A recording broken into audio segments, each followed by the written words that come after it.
Aujourd'hui, nous abordons un sujet important et souvent sous-estimé dans nos sociétés, la psychologie et le bien-être mental des enfants. On a parfois tendance à penser que consulter un psychologue est réservé aux adultes ou même qu'il s'agit d'un luxe ou d'une habitude occidentale. Pourtant, le bien-être psychologique des enfants est essentiel et mérite toute notre attention. Comment savoir quand un enfant a besoin de parler à quelqu'un ? Comment normaliser l'accompagnement psychologique dès le plus jeune âge ? Quels sont les signes qui doivent alerter les parents ? Pour en discuter, aujourd'hui, nous avons le plaisir d'accueillir Liliana Lambert-Aka, maman et entrepreneur, qui a un vécu personnel en lien avec le sujet et qui pourra nous partager son expérience. Bonjour, je suis Delali Damessi et je vous accueille dans le premier podcast africain dédié à la parentalité. Ici, je reçois des femmes, mais aussi des hommes qui ont accepté de nous partager leurs histoires de parents ou de futurs parents, sans tabou et sans filtre.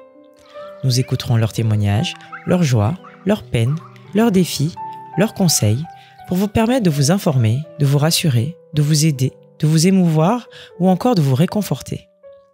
Bienvenue chez Baby Mams, le podcast à la fois instructif, authentique et décomplexé sur la parentalité d'aujourd'hui.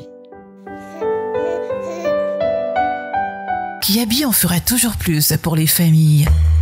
Pour celles qui accueillent la vie et ceux qui grandissent à toute vitesse, Kiabi vous accompagne avec sa collection maternité et bébé. Que ce soit pour vous ou pour votre petit bout, Kiabi vous propose des incontournables comme le Dorbien 100% coton à partir de 3 500 francs. Parce que votre famille mérite ce qu'il y a de mieux aujourd'hui et demain. Kiabi en fera toujours plus pour les familles. Retrouvez vos magasins Kiabi près de chez vous à Abidjan, Dakar, Douala, Brazza, Libreville, Ouaga et sur nos réseaux sociaux Kiabi Africa. Kiabi, la mode à petit prix. Bonjour Liliana. Salut Della. A.K.A. Lilichou. Oui, c'est moi-même. C'est toi-même. Aïe, aïe, aïe. Oui. La fameuse. Oui, c'est moi toujours. Je suis contente de te recevoir ici, à la maison, dans le podcast Baby Mams. C'est pour un sujet sérieux. On ne fait pas que du béret, Que du paya. et du paya. Nous parlons aussi de choses sérieuses. Nous sommes des mamans investies dans l'éducation de nos enfants. Et aujourd'hui, on va parler d'un sujet dont on ne parle pas effectivement beaucoup, la psychologie chez les enfants, comment bien les accompagner. Toi, je sais que c'est un sujet... D'ailleurs, c'est toi qui as proposé même ce sujet-là, parce que c'est quelque chose qui te touche et que tu... Que je pratique. Que tu pratiques au quotidien. Voilà. Donc, avant toute chose, avant qu'on rentre dans le vif du sujet, je vais te laisser te présenter pour ceux et celles qui ne te connaissent pas. D'accord. Je m'appelle Liliana Lambert. Je suis maman de 3 enfants. J'ai 38 ans, bientôt 39, bientôt la quarantaine. Ah ça. Voilà, avec toute la responsabilité, la maturité que ça implique. Je travaille pour une compagnie pétrolière et j'entreprends aussi dans tout ce qui est vide-dressing, vêtements, etc. Donc voilà qui je suis. Ok, alors Liliana, ça fait bizarre parce que je te connais dans la vraie vie. Bah oui. Mais je dois t'interviewer aujourd'hui parce qu'on a des conseils à donner aux parents et futurs parents qui nous regardent. Alors, déjà, je sais que quand on préparait ce sujet-là, tu me disais que toi, depuis toute petite, tu avais l'habitude de consulter un psychologue. Alors, est-ce que c'est quelque chose comment c'est venu ? Est-ce que c'est tes parents ? Est-ce que c'est toi ? Comment ça s'est passé ? Bon, déjà, faut dire que ma mère, c'est une occidentale. Elle a grandi un peu à l'étranger avant de rentrer en Côte d'Ivoire. Donc, je me suis retrouvée un jour à aller consulter un psychologue. Je pense que je devais être en classe de CM1. C'est pas très mignon ce que je vais dire, mais c'est parce que je faisais pipi au lit à mon âge. Et ça l'inquiétait. D'accord. Donc, elle pensait que peut-être il y avait un problème ou quelque chose. Donc, elle m'a expliqué que je devais aller voir quelqu'un pour discuter, que peut-être qu'il y avait des choses que je ne pourrais pas lui dire à elle, que je pourrais dire à la personne. Donc, c'est comme ça que je me suis retrouvée à l'époque. C'était à Capsi Indénié, devant une dame d'un certain âge qui a commencé à me poser des questions. Tu avais quel âge ? Je pense que j'étais en CM1, donc je devais avoir 10, 11 ans. Voilà, c'était ma première expérience avec un psychologue. Et au début, j'étais un peu calme et tout. Mais oui, j'allais te demander comment ça s'est passé les premières fois. Oui, en fait, on ne comprend pas trop parce qu'il faut... je pense qu'il faut expliquer un peu à la personne. Et puis, bon, la dame, c'était une dame très âgée. Donc, je pense que j'aurais peut-être été plus à l'aise avec quelqu'un de plus jeune. Mais en tout cas, au bout de la 2e, 3e séance, ça a commencé à aller. Et puis, on parlait de tout et de rien. C'était une conversation, en fait. Donc, ça s'est plutôt bien passé. Et du coup, est-ce que ça t'a aidé à résoudre ce problème ? Est-ce que c'était lié ? Non, absolument pas. Je pense que j'avais surtout la flemme de me lever. Mais ça a permis au moins, en tout cas, j'ai gardé ce souvenir-là parce que ça m'a permis de pouvoir exprimer peut-être des choses que je ne pouvais pas partager avec mes parents, on va dire des petits secrets de pré-ado de 11-12 ans. Que j'avais besoin de partager avec une inconnue qui m'a tout de suite rassurée que tout ce qui se passait là resterait là, sauf ce qui serait important comme retour pour les parents. Donc, ça s'est bien passé. C'était bien. Ok. Alors, tu grandis, donc voilà, tu grandis. Est-ce que cet accompagnement psychologique est resté ou c'était juste à cette période-là? Alors, c'était juste à cette période-là, mais en grandissant vers l'âge de 15-16 ans, là, moi-même, j'ai demandé à faire un accompagnement psychologique parce que j'étais dans une phase, l'adolescence, je trouvais que j'en pouvais plus d'Abidjan, j'avais envie de voir autre chose, je voulais quitter le pays, je me sentais plus bien, j'aimais pas trop l'école où j'étais, en même temps la mauvaise influence des amis que j'avais. Donc, j'ai demandé à ma mère de recommencer à faire des suivis psychologiques et j'ai suivi ça pendant, je pense, 6 mois. Ah oui. 6 mois, c'était une séance par mois. Ouais. Et puis après, je suis partie à l'étranger. D'accord. Alors, c'est marrant que tu dis ça parce que tu normalises tellement ce fait-là alors qu'on sait qu'en Afrique, c'est tellement tabou de parler de psychologie. On va dire que c'est pour les fous, on va dire que c'est pour les gens qui sont malades mentaux. Enfin, voilà, on va pas comprendre le fait que soit un enfant, soit un jeune ou même un adulte, mais là, on parle du cas des enfants surtout, ait le besoin d'aller voir un psychologue. Comment tu expliques ce tabou dans nos sociétés aujourd'hui, surtout qu'on est en 2025 et ça persiste encore, hein? Bon, je pense que c'est culturel, hein.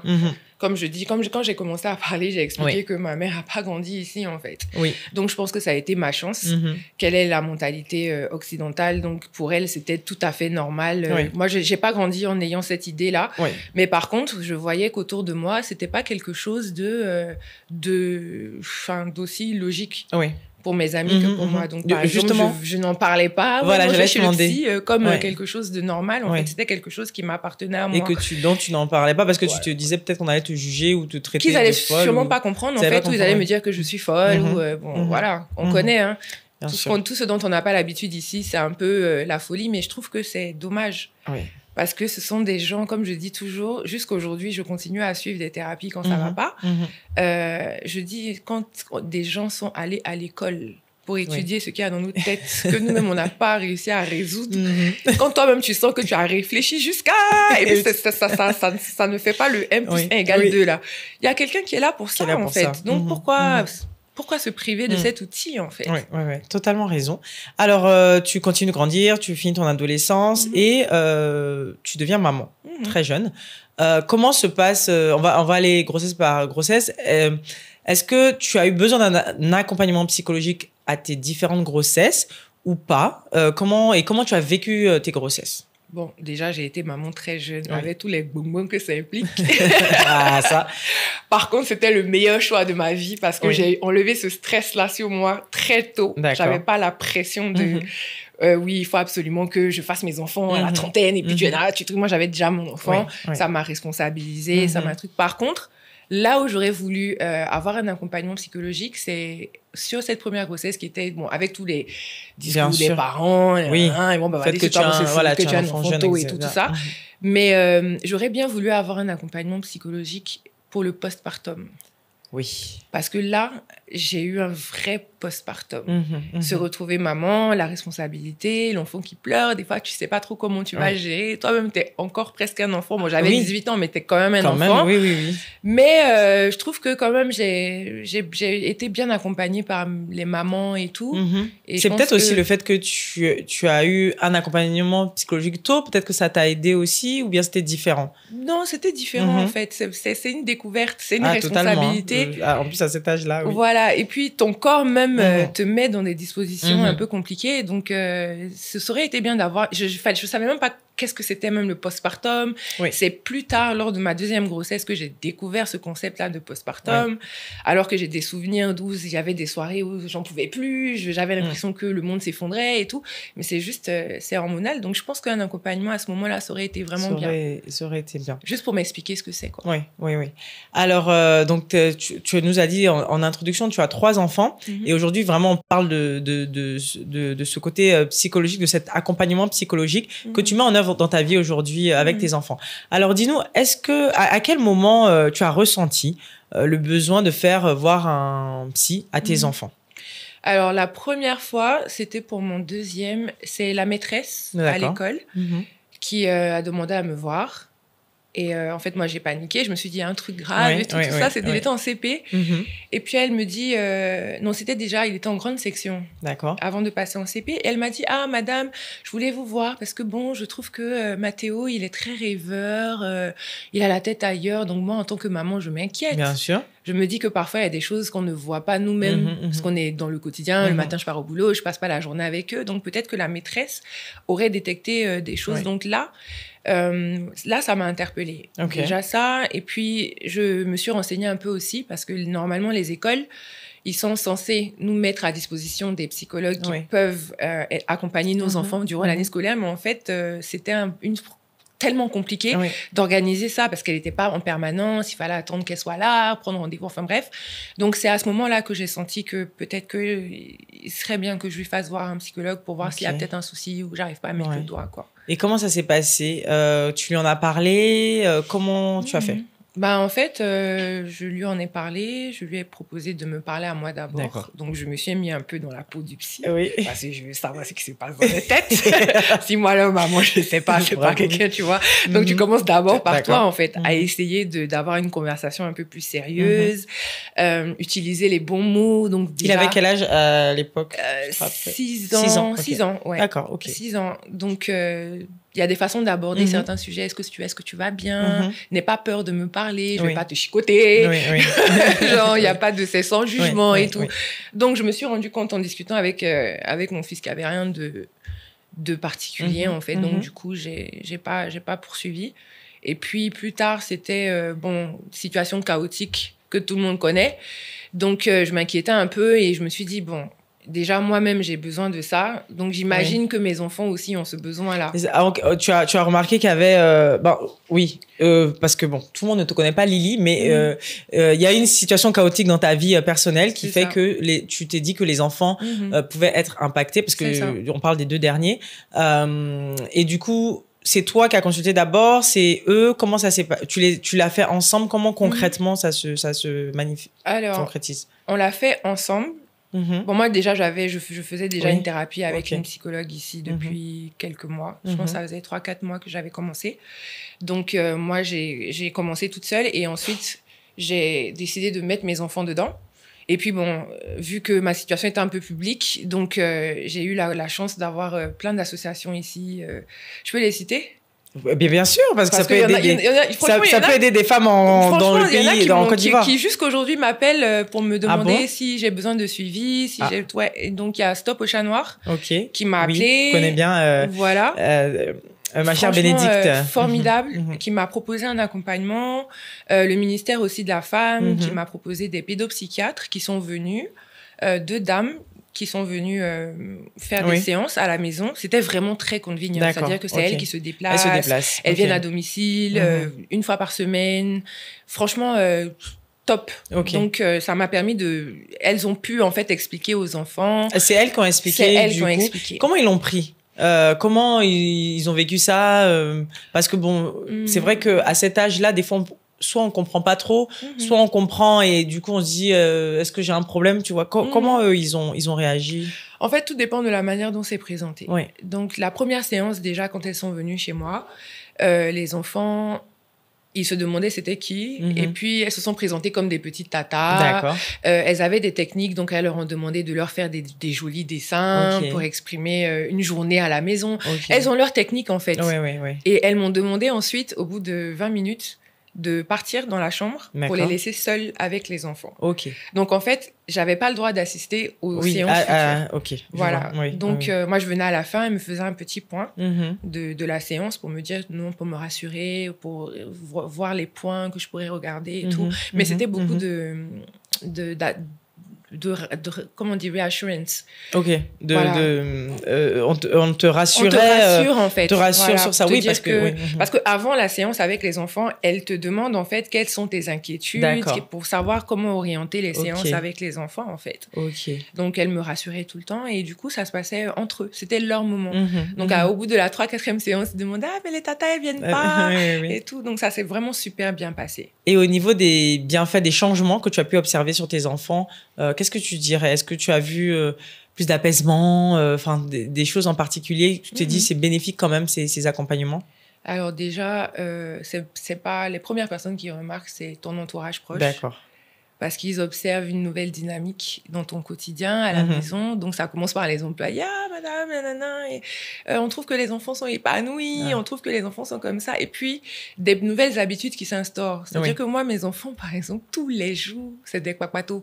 C'est-à-dire que dès que j'ouvre la porte de chez moi, j'ai mon CR de la journée obligatoire. Et ils n'ont pas peur de me dire ce qu'ils ont fait comme bêtise. Maman, j'ai pas été sage. Maman, j'ai été sage.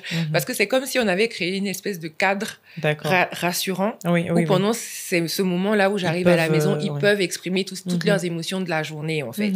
Donc, c'est des petits exercices comme ça qui sont venus. Et puis, j'ai vraiment remarqué que ça les apaise. Oui. Vraiment, ça les apaise et ça leur permet de savoir qu'ils peuvent s'ouvrir à moi sur n'importe quel sujet. Et même moi, ça m'apaise parce que je me mets moins de barrières, en fait, à aborder certains sujets. Parce que des fois, quand j'avais des questions que je voulais aborder avec eux... On ne sait pas forcément, en tant que parent, comment... Exact. Si les mots sont trop bruts, si les mots ne sont pas assez, quelles seront les conséquences, etc. Donc, les psys, en fait, te permettent de savoir quel ton employer, quels sont les bons mots, et puis qui ne vont pas les choquer. Donc, elle te donne un peu le canevas avec lequel tu vas pouvoir utiliser ces outils-là. Est-ce qu'elles t'ont dit s'il y a un âge en particulier pour commencer à avoir un psy? Non, en fait, elles ont dit que c'est surtout quand l'enfant parle, quand l'enfant peut s'exprimer. Donc, ça peut s'exprimer à l'écrit ou à l'oral. Ou à l'oral. Donc, dès petit, en fait. D'accord. Alors, tu as parlé de... Pour toi, c'était une situation... en particulier, chaotique, qui a fait que ça a déclenché le fait que tu consultes un psychologue pour tes enfants. Mais j'ai envie qu'on parle des signes qui devraient alerter les parents sur le fait, des signes qui devraient alerter les parents de savoir, là, je pense qu'il faudrait que mon enfant voit quelqu'un. Est-ce qu'il y a des choses auxquelles on doit faire attention? Oui, je pense quand même qu'il y a... Je pense que tout parent connaît son enfant par cœur. Donc, quand on observe des changements sur lesquels on n'arrive pas à mettre le doigt, quand l'enfant change d'attitude, par exemple, si c'est un enfant joyeux, si c'est un enfant plutôt plein de vie et qu'à un moment, il devient un peu trop calme et que ça devient long sur la durée et que vous essayez de lui parler et que vous voyez que l'enfant a du mal à s'ouvrir ou bien reste évasif, peut-être qu'il y a des choses qu'il a besoin d'exprimer en fait dans un cadre sécurisé. Donc je pense que ça c'est des petits signes, le changement de comportement et puis aussi le changement aussi dans les habitudes. Donc comme je disais, pour moi c'était si t'as pas l'habitude de faire pipi au lit, à un moment tu commences à faire pipi au lit, donc forcément il y a quelque chose qui a shifté. Donc ça ne coûte rien en fait de vérifier en fait. C'est des petits signes comme ça de changement d'habitude chez les enfants, je pense. Et puis surtout, si l'enfant exprime un besoin qu'on n'arrive pas à comprendre ou quelque chose qui se passe à l'école, par exemple, ou même, on parle pas assez de ça, mais il y a des enfants qui se font le bullying à l'école, le harcèlement. Souvent, ils ont du mal à venir exprimer ça. Donc, si tu vois que l'enfant, tu te parles souvent de quelqu'un qui le harcèle et que tu sais pas comment gérer parce que les écoles ici, ils sont pas très forts dans ça, en fait, tu peux le faire accompagner pour être sûr qu'il n'y a pas de conséquences, quoi. Et un parent qui serait réticent, parce que on l'a dit tout à l'heure, on est en Afrique, c'est très compliqué de... Enfin, quand tu parles de psychologue, je l'ai dit tout à l'heure, on va dire que bon, c'est un peu bizarre, c'est pour les fous, c'est pour les blancs, voilà. Ouais, c'est ça. Comment normaliser ça? Parce que c'est vrai que autour de nous, enfin comme tu dis à l'école, nos enfants ils peuvent avoir des situations qui font que ils ont besoin de consulter. Est-ce que tu penses qu'il faudrait dès le plus jeune âge, tout le monde devrait avoir un psy dès le plus jeune âge pour consulter, ou voilà c'est au cas par cas quoi? Non, franchement honnêtement, À l'âge où je suis arrivée avec tout ce que j'ai vu là, je pense que tout le monde a besoin d'un psy. Tout le monde, du plus grand, plus petit, ils ont tous besoin d'un psy en fait. Parce qu'en fait, c'est pas compliqué. C'est-à-dire que des fois, on est capable de s'auto-psychanalyser nous-mêmes. C'est-à-dire qu'on on a des expériences, on est des adultes, on a vu des choses, on entend des choses. Donc, tu peux observer une situation toi-même et puis faire l'analyse de cette situation. Mais il y a des choses qui font partie de nous, donc les blessures intérieures, le vécu, les choses que les gens vous ont faites, qui vous ont marqué. Il y a des choses qu'on n'arrive pas à soigner nous-mêmes. Donc, il y a des gens qui, en fait, à qui tu peux parler de ces expériences-là et qui vont t'expliquer, en fait, le mécanisme que ton corps et ton esprit est en train de développer. C'est-à-dire qu'il te met une introduction, un développement et une conclusion à ce qui va pas, en fait. Et une fois que tu as mis le doigt sur ce qui ne va pas, ben, en fait, ça te permet de réaliser la situation dans laquelle tu es et ce que tu dois faire pour en sortir, parce que c'est pas bon pour toi. Maintenant, après, si chacun veut rester fou et que ça ne le dérange pas d'être dans des combats internes, etc., c'est libre à chacun, hein. Mais moi, en tout cas, j'aime me sentir bien, j'aime la joie, j'aime être à l'aise. Donc, vraiment, j'ai besoin de pouvoir exprimer, sortir des choses. Et puis, bon, qui de mieux que quelqu'un que tu payes, en fait, qui ne peut pas aller faire ton... Bien sûr. Être papato dehors pour dire qu'elle est comme ça, elle est comme ça. Tu vois, tu peux te libérer, en fait, tu vois. Donc, c'est clair. Alors, il y a cet accompagnement psychologique, mais aussi, bon... Déjà aussi, c'est pas tout le monde, je pense, qui peut se payer un psychologue. Mais je crois qu'il y a, parce que ça a un certain coût. Ça a un certain coût. Est-ce qu'aujourd'hui, je sais pas si dans nos États, c'est gratuit, l'accompagnement psychologique. Je crois que ça dépend des pays, mais je crois que ça reste un coût, en fait. Ça reste un coût. Mais ça reste un coût. Mais bon, même il y a des trucs aussi, on parle seulement de psychologie et tout, de psychologue pour les situations et tout, mais par exemple, les thérapies de couple. Oui. C'est un psychologue qui vous accompagne, bien en fait. Sûr, bien sûr. Donc, même ça aussi, je l'ai fait. Et ça permet de pouvoir se parler aussi, tu vois, l'un et l'autre sans que ce soit « Toi, tu as fait ça, moi, j'ai fait ça. Non, toi, tu t'as fait comme ça. » Tu vois, c'est voilà. Il y a aussi ça. Mais ça reste quelque chose de coûteux. Mais comme toute chose, il y a la loi de l'offre et la demande. Hein. Tu as des psychologues qui sont à, je sais pas, 60 000, 80 000 la séance, et tu en as qui sont à 17 500. Je sais qu'il y en a qui consultent dans des endroits publics comme les hôpitaux, etc. Donc, je pense que c'est la séance normale qui est à 17 500. Donc, je veux dire que si ça peut te permettre d'aller mieux... 17 500. Mais ça reste un coût. Ça dépend effectivement. Ça reste un coût. Ça dépend du budget. Maintenant, après, je trouve aussi que si on a du mal à aller voir un psy, dans nos églises ici, là, on a plein de pasteurs. qui sont un peu des psys aussi. Ils sont des psychologues. Des psychologues aussi. Franchement, moi, j'ai déjà couru à l'église pour aller pleurer là-bas parce que j'avais trop de problèmes. Mais quand je suis sortie de là, je me sentais bien aussi. Je veux dire que c'est aussi un accompagnement, en fait. Donc, il ne faut pas hésiter à... Alors, en parlant d'accompagnement, et si par exemple on n'a pas l'occasion, l'opportunité de voir un psy, il y a des routines quotidiennes. Je sais que toi tu en mets, tu exerces ça aussi à la maison pour les enfants, pour leur bien-être. Est-ce que tu peux nous en parler? Oui, alors bon, ça déjà c'est quelque chose que j'ai commencé récemment. Je pense que ça doit faire 4-5 mois. Dans ma quête du bien-être mental du quotidien, en fait, j'ai remarqué qu'il y avait des exercices, des outils, en fait, qu'on peut utiliser au quotidien pour soi-même, déjà. C'est en cherchant pour moi que j'ai trouvé pour les enfants. Donc, il y a les exercices de affirmation positive. Donc, en fait, c'est basique, hein. Les soirs, instaurer un climat de calme dans la chambre. YouTube, c'est ton meilleur ami. Tu tapes affirmation positive enfant le soir ou le matin en fonction du moment de la journée. Et en fait, ça leur permet en fait d'instaurer des habitudes. On dit qu'une habitude, il faut 21 jours et tout. Donc, moi, je ne respecte pas forcément tous les soirs, mais j'essaie de le mettre dans mon quotidien. Et franchement, les dodos sont un peu plus apaisants. Je crie moins. Parce que, en plus des affirmations positives, tu as d'autres choses. Tu as le yoga, tu as la méditation. Donc Et vous faites ça ensemble, du coup? Ouais, on fait ça ensemble. Mais maintenant, en fait, eux-mêmes, ils réclament. Je leur ai mis un ordinateur dans la chambre. Donc, eux-mêmes, ils réclament surtout le yoga parce que ça les amuse. Ah oui, donc, en fait, ils font des petits exercices de 10 minutes ou 7 minutes où ils font des flexions avant d'aller se coucher. Eux-mêmes, ils se répètent les phrases. Je suis bien, je suis de bonne humeur, je suis en sécurité. C'est bête, mais c'est des petites graines. Et ça rentre dans la tête. Oui, c'est des petites graines que tu plantes au fur et à mesure. Oui, bien sûr. Et ça marche, hein, franchement. C'est quand les enfants commencent à réclamer ça veut dire que tu te rends compte que ça leur fait du bien, en fait. Oui, effectivement. Voilà. Et en dehors de, comment ça s'appelle, de tout ce qui est YouTube, vidéo et tout, est-ce que tu as des supports qui t'ont aidé ou des livres qui t'aident aussi dans cet accompagnement-là? Encore ma mère. Je les ai envoyés parce que j'ai vu dans les questions. Tu t'es bien préparée alors. Non, moi je reste. Ah oui, non mais c'est très bien. Mais... Donc je me suis dit quand j'ai vu ça, je me suis dit voilà, maman, tes livres vont servir à quelque chose. Donc, aujourd'hui là, vas-y. Alors ma mère m'a donné des livres. En fait, elle vraiment c'est vraiment non maman là, c'est bien. Hein. Vraiment. Donc en fait, elle m'a offert ce livre là qui s'appelle Mars et Vénus. Les enfants viennent du paradis. Comprendre ses enfants pour mieux les élever, de John Gray. Donc, elle m'a offert ce livre. Je ne l'ai pas encore lu parce que je suis pas encore dans ce truc-là. Moi, quand je me mets dans quelque chose, c'est à fond. Donc, je le garde pour le lire. Et puis, il y a celui-là qu'elle m'a offert aussi il n'y a pas longtemps. Petit tracas et gros soucis de 8 à 12 ans. Quoi dire, quoi faire. De Albin Michel, Christine Brunet et tout. Donc, question de parents. Donc, tu vois, c'est des choses...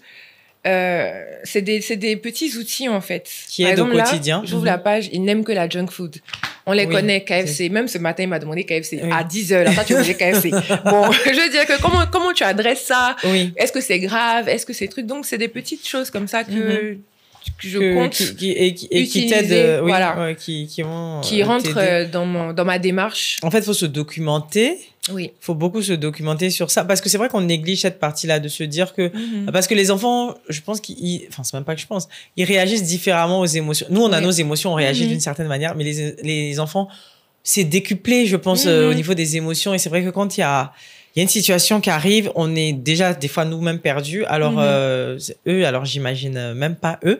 Quel conseil tu donnerais justement à ces parents qui sont dans des situations, je vais te parler de cas, de divorce, de séparation, ou alors tout simplement, des fois c'était juste un déménagement, c'est des petites choses comme ça. Qu'est-ce qu'ils devraient mettre en place? Comment ils devraient agir pour que leurs enfants n'en pâtissent pas trop, j'ai envie de dire psychologiquement? Bon, déjà, moi, quand on parle de conseils pour les enfants, je trouve que c'est tellement personnel comme question parce que chacun a son ressenti par rapport à ses enfants. Il y a ton éducation, tu peux pas dire non, la science exacte, c'est forcément d'aller voir un psy. Moi, en tout cas, pour moi, c'est ça parce que j'ai été élevée dans ça. C'est quelque chose qui a fonctionné pour moi, donc j'aimerais bien. Donc, c'est vraiment subjectif. Par contre, je pense que chacun devrait quand même avoir ces petites lucarnes-là, tu vois, de discussion libre. Oui. Parce que nous, ici, là, moi, je me rappelle à l'époque, là, je ne peux pas venir parler comme ça à ma mère de certaines... Et puis, ma mère, elle s'en foutait. Hein. Moi, quand j'ai commencé à avoir les seins, tout ça, les règles et tout, là, elle est venue me dire, Claire, elle m'achetait mes préservatifs, tout ça et tout. Elle m'a dit, Claire, genre, oui, tu sais, les hommes, c'est comme ci, comme ça. Et moi, ça me gênait. Parce que l'environnement dans lequel j'étais, on ne parle pas de ça avec sa mère. Ça ne veut pas dire à maman que, bon, hier soir, là, c'était... Tu vois, c'est bizarre. Tu vois. Donc, il faut trouver le moyen, en tout cas... avant même de chercher à consulter un truc, de se documenter déjà sur comment parler à ses enfants, quels sont les outils à disposition. On a Internet aujourd'hui, tu as toutes les réponses. Donc, se sensibiliser soi-même à ça, en fait, parce qu'on est en train d'élever des adultes de demain. Et puis, surtout, en tant que parents, les choix qu'on fait parfois ont des conséquences sur eux qu'on ne mesure pas. Bien sûr. Et qui vont se déclencher à l'âge adolescent où là, on se dit, mais ça vient d'où? Alors que si on prend le problème à la racine, on évite beaucoup de problèmes parce que des problèmes, il y en aura forcément.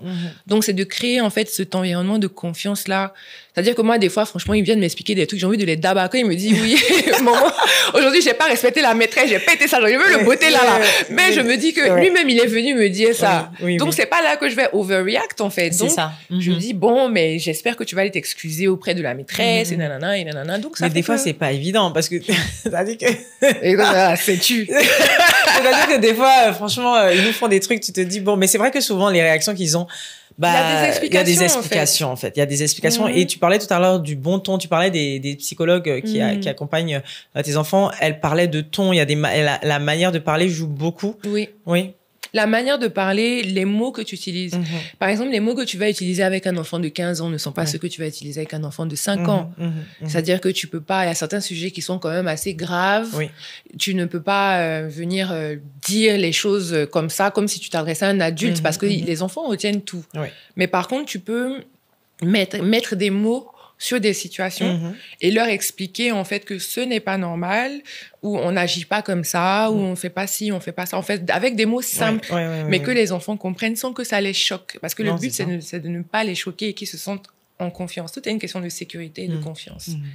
C'est la base, quoi. Donc, alors on va terminer sur les conseils. Mais tu as déjà donné beaucoup de conseils au niveau de comment accompagner ses enfants avec un psy ou mettre en place des choses. Mais en termes de... Parce que chez nous, la maison, c'est vraiment, je pense, c'est l'endroit où les enfants doivent se sentir en sécurité, safe place. Ça doit être une safe place. Comment mettre en place des choses pour que les enfants, justement, se sentent à l'aise de venir exprimer leurs émotions, de venir nous dire, nous parler des choses. On entend tellement d'histoires sur le harcèlement, sur les viols. Enfin, il y a tellement de choses qui se passent dans notre société aujourd'hui. Pour que nos enfants arrivent à nous parler, à venir nous dire des choses, comment on fait? Quand on ne sait pas, surtout parce que toi, tu as été éduqué pour ça. Tu connais ça depuis que tu es jeune, mais pour certains, pour la majorité, j'ai envie de dire, qui ne connaissent pas ça. Comment on fait? Bon, déjà, c'est de se parler entre mamans, en fait, pour se donner des tips. Par exemple, quand tu as parlé de viol des enfants, c'est un sujet dont on ne parle pas. Ouais. Mais moi, en tout cas, je suis quelqu'un qui fouille dans mes enfants, pour rester poli, depuis qu'ils sont nés, en fait. Parce qu'on ne maîtrise pas, on maîtrise pas forcément tout l'environnement. La maison, c'est le safe place, mais c'est la safe place, mais en fait, ils sortent de là. Mais souvent, il y a des maisons, c'est pas la safe place. Parce que ça peut arriver, surtout dans les cours communes, on entend beaucoup d'histoires c'est le tonton, cuisinier, le neveu, le là. En fait, comme je dis souvent, par exemple, moi, je comprenais pas pourquoi les parents ne voulaient pas qu'on aille dormir chez les autres. Oui.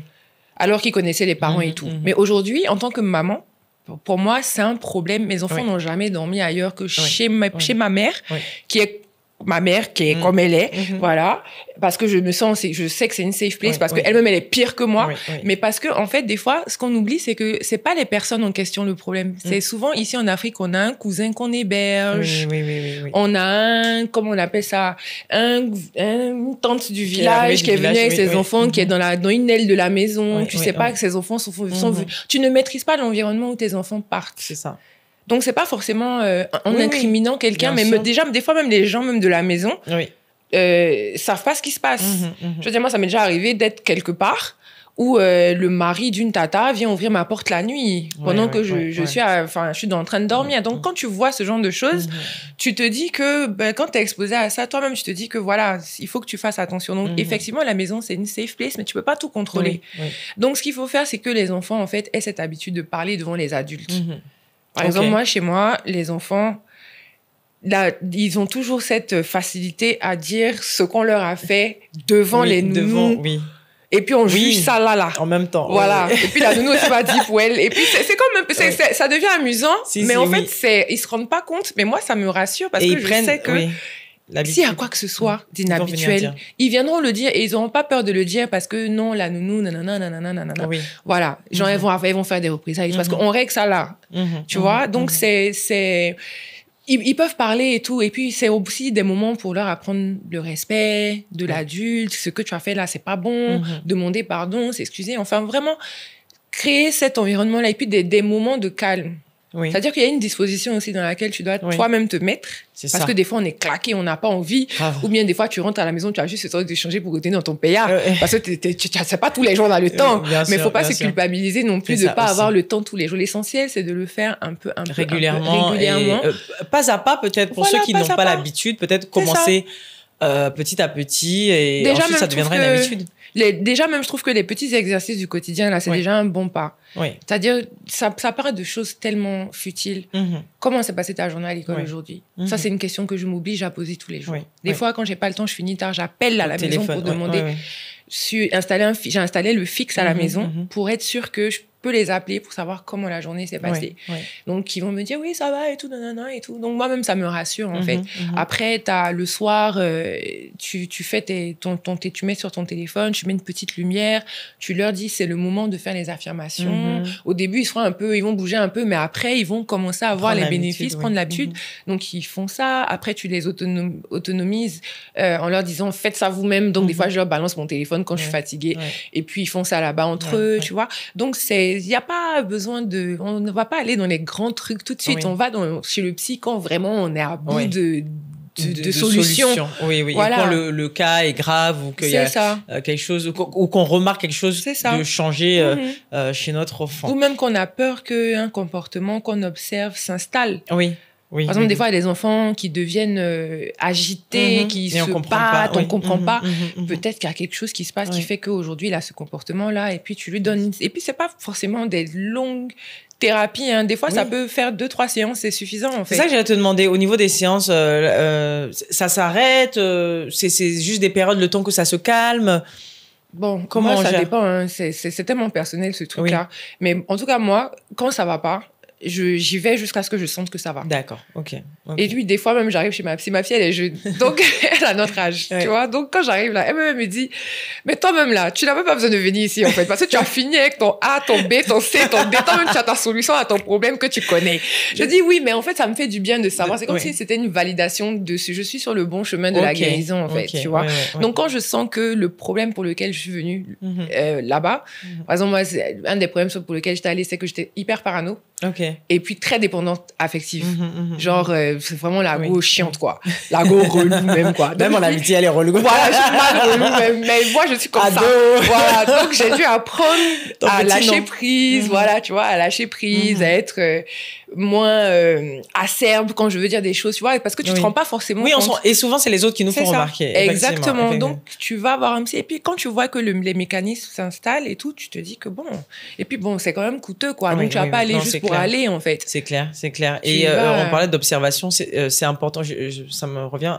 On s'observe, mais que c'est les autres. Tu disais tout à l'heure que c'est les autres qui te font remarquer. Mais c'est nous, justement, en tant que parents, de prendre la responsabilité de remarquer, d'observer nos enfants, de regarder, comme tu as dit, s'il y a des changements, s'il y a, et même quand il y a une situation qui intervient, est-ce que mon enfant a changé par rapport à cette situation et tout. C'est l'affaire de parents, là. C'est pas simple. C'est pas simple. Moi-même, là, je me demande même comment nos parents ont fait. Hein, parce que nous, là, on était quelque chose. Hein. Mais je dis que, voilà, on a eu de la chance quand même, tu vois. Parce que, on a quand même la chance d'avoir des parents chez qui, quand même, s'il y a un gros drap, tu peux quand même aller voir. Il y en a qui peuvent. Moi, je me rappelle, il y en a qui peuvent pas. Ils sont capables d'aller faire des dingueries juste pour cacher un faux truc, en fait, à leurs parents. Parce que sinon, on est parents africains, ils vont te battre dans ton dos là-bas jusqu'à ouvrir tes nez, tu vois ce que je veux dire. Donc rien que ça, même ça t'empêche même d'aller t'exprimer, tu vois. Et moi, j'aimerais pas, j'ai pas eu ça, donc j'aimerais pas que mes enfants grandissent dans la peur de venir partager des choses. Exactement. Et je pense que oui, c'est bien que les parents s'éduquent à ça. C'est pour ça que cette émission, c'était important pour moi de la faire pour en parler, parce que c'est vrai que c'est un sujet dont on n'en parle pas souvent, et que voilà, les futurs parents, les nouveaux parents prennent ça en compte dans l'éducation de leurs enfants, parce que c'est un point très, très important. Ah oui. En tout cas, merci beaucoup, Lily. Le mot de la fin te reviendra, parce que c'est le mot de la fin pour les... Non, qu'est-ce que je raconte? Oui, c'est le mot de la fin. Donc, merci beaucoup, ma chère Lily, d'avoir partagé tous tes conseils, ton expérience, ton vécu. C'est un sujet très important.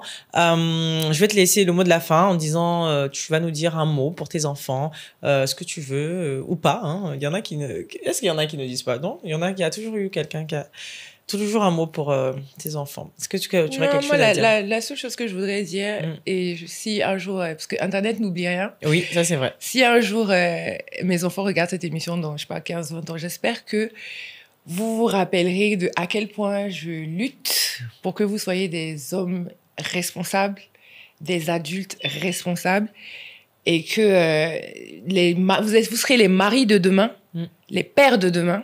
Oui, parce que tu as 2 garçons. Voilà, j'en ai 3. Vous serez les maris de demain, les pères de demain. Et j'aimerais pas ce sur quoi moi je suis tombée, en tout cas, où les parents n'ont pas peut-être pris en compte ça par manque de connaissances, quoi que ce soit, j'aimerais au moins faire l'effort d'avoir implanté ces graines-là de la responsabilité très tôt, parce que apparemment, c'est dans l'enfance qu'on développe ses blessures intérieures, qu'on développe sa personnalité, qu'on développe ses valeurs, tout ça.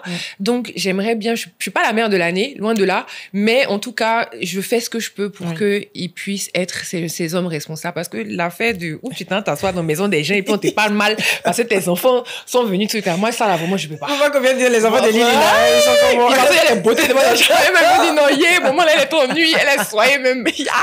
Il faut qu'ils aient ces limites là en fait de savoir que il y a des choses que je mets un point d'honneur à ce qu'ils ne soient pas dans le futur. C'est-à-dire ils peuvent faire tout ce qu'ils veulent. Ils sont libres, mais il y a des choses là. Et c'est maintenant dans l'enfance là qu'on leur inculque ça en fait, pour que demain on ait cette fierté là de dire que j'ai élevé des garçons, j'ai élevé des pères, j'ai élevé des maris. Donc quand il y a une situation qu'ils voient, parce que c'est en grandissant, c'est ce que tu vois quand tu es petit, c'est ça que tu reproduis malheureusement, c'est ça qui crée tous nos maux ici là. Donc je vais pas rentrer dans les détails parce que sinon on dit que je suis aigrie, mais en tout cas, on s'est compris. Voilà. On est en train de subir les manquements des parents. Dis-le non, fort. Il faut qu'on le dise. Oui, on est fatigué. Voilà. Si vous avez envoyé vos enfants là chez les psys, là, alors là, on aurait des bons maris, on aurait des bons compagnons, on aurait des bons pères même, tu vois. Mais aujourd'hui, on est mélangés. C'est fatigant. C'est très compliqué. Et donc, vraiment. C'est pour ça que nous, les parents d'aujourd'hui, devons éduquer et donner les bons outils à nos enfants pour qu'ils soient des meilleurs adultes. Parce qu'on a vu les conséquences. Exactement. Merci beaucoup, Lily, pour cette conclusion très... Oui. Ça te ressemble vraiment. C'est comme ça qu'on devait finir ce podcast, quand même. Quand même, c'est moi. C'est quand même toi. Merci, en tout cas. Merci, ma chérie. Ok, super. Et oui, excuse-moi, où si on doit te retrouver pour des conseils, parce qu'il y aura peut-être des gens qui auront des questions et des conseils, où est-ce qu'on peut te retrouver? En fait, la seule plateforme vraiment où je réponds à tout le monde, c'est mon Instagram. Ok. Donc, il suffit juste de taper MS Lalao sur Instagram et je réponds à tous les DM. Je suis très open, surtout quand ça vous parler de ce genre de choses. Oui. Donc, vraiment, écrivez-les, vous allez voir. Je réponds toujours. Ça marche. Merci, ma belle. Merci, Lily. De rien. Merci à toi. De rien.